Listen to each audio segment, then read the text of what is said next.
Hello bachcho, let's read the question. Question says, in Young's double slit experiment, if monochromatic light is replaced by white light, 4 options given. All bright fringes become white. Option B says all bright fringes have colors between violet and red. Option C says only the central fringe is white, all other fringes are colored. Option D says no fringes are observed. बच्चों यहाँ पे बात करते हैं हम इसके solution की. Solution में हम सबसे पहले बच्चों देखेंगे की कॉन्सेप्ट को. तो ध्यान रहे यहाँ पे बात हो रही है, सबसे पहले अगर हम देखते हैं तो बात हो रही है बच्चों मोनोक्रोमेटिक लाइट की. तो मोनोक्रोमेटिक लाइट का मतलब क्या होता है, ध्यान रखिएगा, जिसमें केवल एक वेवलेंथ यानी सिंगल वेवलेंथ होती है, उसको हम कहते हैं बच्चों मोनोक्रोमेटिक लाइट.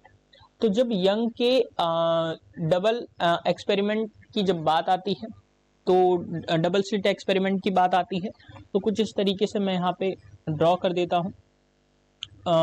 कुछ इस तरीके से बच्चों मैंने ड्रॉ कर दिया. यहाँ पे स्लिट 1 और स्लिट 2 है और इनके बीच का सेपरेशन है बच्चों D, और इस D सेपरेशन से कैपिटल D सेपरेशन पे एक यहाँ पे स्क्रीन लगाई गई है, जिसकी वजह से कुछ इस तरीके से हमें फ्रिंजेस जो हैं वो मिलती हैं बच्चों. ये डिस्टेंस रहता है कैपिटल D के बराबर.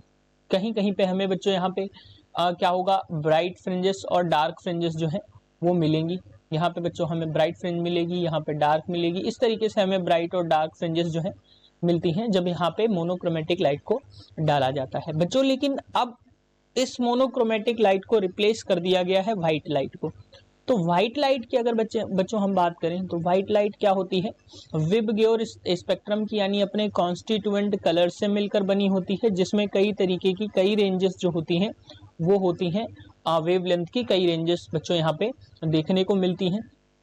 अब जब कई वेवलेंथ्स को यहाँ पे डाला जाएगा तो बच्चों ध्यान रहे कि जब मिनिमम डिस्टेंस की अगर हम बात करेंगे तो मिनिमम डिस्टेंस हमें सेंटर पे मिलेगा, यानी सेंट्रल फ्रिंज जो होगी वो क्या होगी बच्चों, यहाँ पे सारे कलर्स ही यानी पूरी वेवलेंथ जो है वो स्टक करेंगी. तो सेंट्रल फ्रिंज जो मिलेगी वो हमें वाइट मिल जाएगी, क्योंकि यहाँ पे सारे ही कॉन्स्टिट्यूएंट्स कलर पड़ेंगे. उसके बाद बच्चों क्या होगा कि उसके बाद डिफरेंट वेवलेंथ्स के कलर्स जो होंगे तो वो सारे अपने अपने पैटर्न में यानी कि अपने अपने कलर्स में आ जाएंगे, यानी कि केवल एक फ्रिंज को छोड़कर बाकी सारे क्या हो जाएंगे बच्चों, कलर्ड हो जाएंगे, और वो इसी स्पेक्ट्रम के अकॉर्डिंग कलर में जाएंगे जो कि उनका विबग्योर पैटर्न शो करेगा.